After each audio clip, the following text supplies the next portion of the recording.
Today, I'm going to teach you how to be your own angel investor. Yes, you can provide the seed capital to start a business that changes your entire life. And I'm going to give you the steps to do this in a systematic way so that you have the money that you need to get your business off the ground and to keep it growing and helping people and impacting your community and the people that you are called to serve. This does require you having some sort of income, whether that's through a 9 to 5 job, or some sort of consistent monthly income that you have coming in. And I'm also going to share with you today why this is so empowering, right? To be able to fund your own business, to fund your dreams with the income that you have coming in from your job. It's so empowering to be able to build your own business on your own terms and not have to answer to a bunch of outside investors or lenders, and to be able to build on your own terms. This is the methodology that I've used to build my own successful business. Welcome to my channel. My name's Christine. I am an award-winning entrepreneur, business advisor. On this channel, I'm committed to helping you build a thriving business that changes your life and changes your community and makes an impact. This space is all about financial flourishing and building our businesses and our dream lives. So welcome. Did you know that about 80% of small businesses start self-funding, right? You may have heard terms like bootstrapping or just self-funding a business. So it's really, really common. But let's be honest, it can be really stressful. And sometimes you don't know how much you need to set aside for your business, right? If you don't have a methodology or system that you're following to make sure that you have your needs met for your business, then it can actually be a little bit stressful self-funding. So today we're going to talk about how you can do this in a systematic way so it doesn't become this like stressful thing. And you have a system for setting aside funding for your business. Have you heard of the company Mailchimp? This is a really good example of a self-funded business that ended up being super successful. So it's actually the company that I use for my email newsletter for my company, Chama Capital. So clearly I'm a fan, but their business story is incredible. It actually started that it was the founder's side hustle, and the founders were investing the money from their own jobs into the business to get things started. And they actually never really raised a lot of outside capital from investors. They were able to start making money from their subscriptions that they sell to their customers, and were able to reinvest the profits that the company made to just keep the company going and going and growing. And a few years ago, Mailchimp sold to Intuit for billions of dollars. So literally, this is a really empowering, and there's a lot of proof that this can be a really successful method for funding your business, but we're going to take the stress out of it. So why is this so important? Now, if you've probably seen some of the press releases when companies raise financing, especially in the venture capital industry. You may see these press releases that say that a company raised a few $1,000,000, right? But what's actually happening when you see that press release? It seems really exciting. It seems really glamorous. But what really happened when it comes to venture capital is that company sold shares of its own company. The founders, the people who own the company, gave up part of their ownership to those investors in exchange for the cash. The cash is great and it gets things going. And sometimes these investors do offer a lot as far as like advice and support and coaching, but you're literally giving up ownership of your own company in exchange for cash. That may be a good decision for you, but it also may not.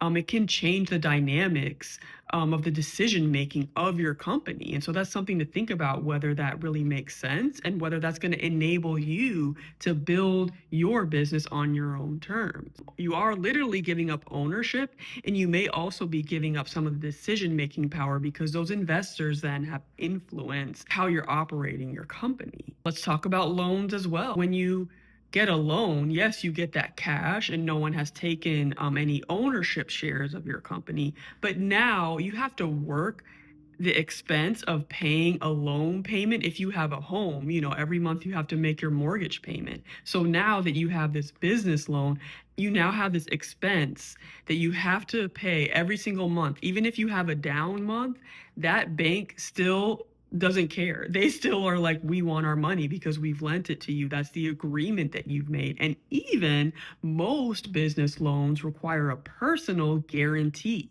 which means that you're putting up your own assets, whether that's your home or whatever other assets you have, that say, if you're not able to pay, if the business is not able to pay that loan, then you, as the owner of that business, are personally responsible. So if you become unable to pay that loan, that bank may be able to take some of your personal assets, right? That's what signing a personal guarantee says, right? That you're putting up collateral, whatever assets you have, that the bank may have a right to if you become unable to pay your loan. So you have this big expense now of a monthly loan payment that you owe every single month, that you have to work that expense into your business, right?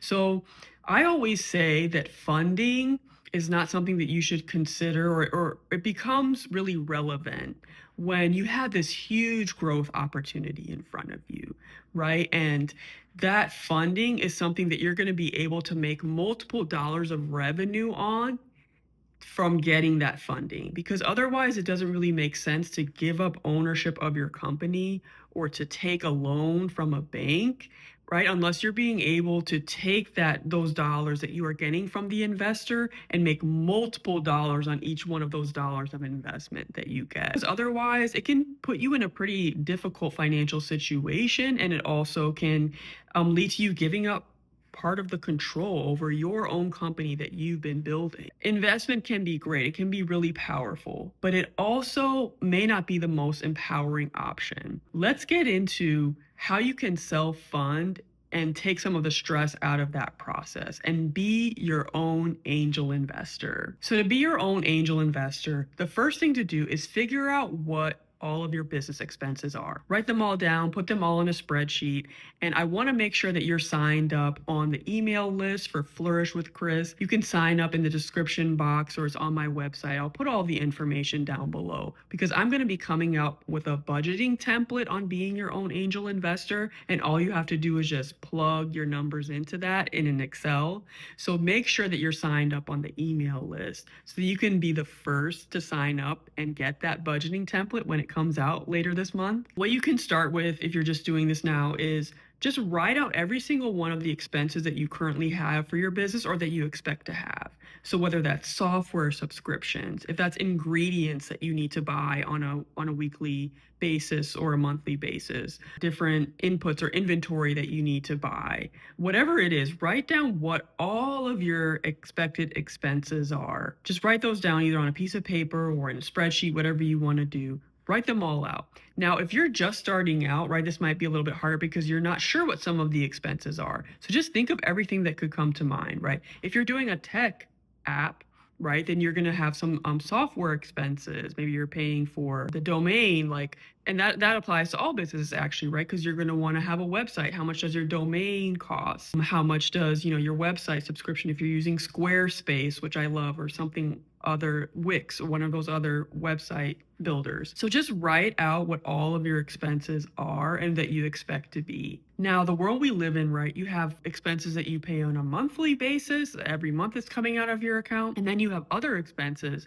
that you pay once a year, right? Like a lot of different softwares or apps, they give you these offers where you can pay a little bit less if you pay annually. And that can be a really good deal, right? So what you're going to do is split up what your monthly expenses are, right? What all of those are and what the amounts are.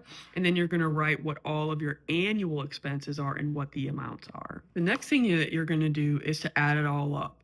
So first you're going to take the sum of all of your annual expenses and you're going to divide it by 12. So you get that monthly number, right? So here's what you owe on an annual basis. And then you divide it by 12 to see what amount you need to have on a monthly basis to go towards your annual expenses. Now, if you have some annual expenses that are a little bit larger, right, you may need to allocate a little bit more up front. But just to get this initial number, we're going to start with your total annual expenses and divide it by 12. Then you're going to add that number that you get from dividing all of your annual expenses by 12, and you're going to add it to the sum of all of your monthly expenses that you have for your business. So you'll have your monthly plus your annual divided by 12, and you'll put that together. The result of that is how much, an estimate of how much you'll need to set aside every month to pay for your business expenses. And so this is a number that you can work into your budget when you're writing your personal budget for the money that you get from your 9 to 5 or your other monthly income that you have coming in. You now have a line item in your budget for your business, and you can set that aside every month and make a transfer to your business account or whatever account you're using to pay your business expenses. You just make that transfer every single month. And so you have that money coming in, and you are literally funneling and funding your own business. And you have this easy way to do it because you've worked it into your budget, you've worked it into your system. The third step that you're going to take is that you're going to look and see what big annual expenses or what bigger sort of investments that you want to make in your business. So how much do you already have saved? And what are those big investments that you have coming up? And so you can use that to make sure that you're planning for some of those big expenses that are coming up sooner. So if you maybe need to, for a few months, right, maybe the first 3-6 months, maybe you need to set aside a little bit of a larger amount from your 9 to 5 that you transfer towards your business expenses so that you can make those initial investments that you want to make in your business. And also if you already have some money set aside, right, then you can start investing and getting things going and growing with your business. So those are just some tweaks. Number 3 is just to kind of look at where you stand, look at what those big investments are so that you make sure that you're planning. Like say one of your annual expenses is pretty large and you need to make sure that you have enough saved for that. So just kind of fine tuning and like going over the numbers to make sure with those bigger annual expenses, you have enough set aside. I love this method so much. It's the method that I've used to keep my business running strong for 5 years in a row. And I've coached business owners on using this method as well. It's really empowering as you see all these announcements about funding, but it's not always the best time or the best fit to get outside funding. And it does require a lot of sacrifices. This, I feel, is a very empowering method of investing in ourselves, investing in our businesses, being our own angel investors so we can hold on to our shares and build our businesses on our own terms. Fundraising, finding money from investors, talking to a bunch of banks and trying to find one that's the best fit.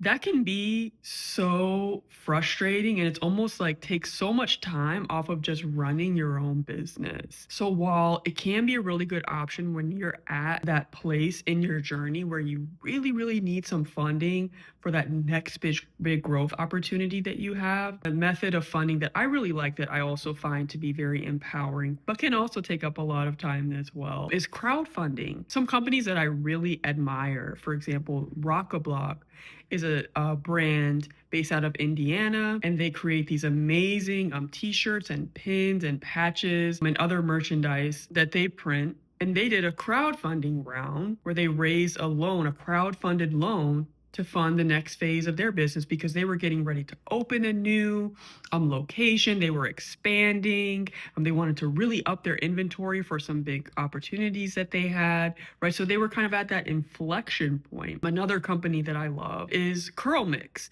They did a crowdfunding round recently. They've done multiple crowdfunding runs as well. So they've raised money from their audience, from their supporters, where you can invest in small amounts in them because they were getting ready to really expand and scale up as well. So if that's the juncture that you're at, where it's really time where you've kind of reached your limits of what you can do with the be your own angel investor method, then maybe it's time to look at what the funding options are. So excited that phase will come for you and so many of us. But this is such an empowering method for you when you're just starting out, or you're really kind of testing things, you're trying to pivot, trying new audiences. Let's build our businesses fund our own dreams. Like, let's be empowered to know that we literally can be our own angel investors. We don't have to rely on these outside investors who may not always have our best interests at heart, may not even be the best fit for us and the journey that where we see our business going. We can take back our own power, be our own investors, and build and fund our dreams because we're making an impact, serving our audiences, making an impact on our communities and on the world. So try this method out. Let me know what questions come up as you're trying it out, as you're figuring out your monthly number. Kind of what questions do you have? Let's talk about it and let me know how it goes. And I will see you in the next video.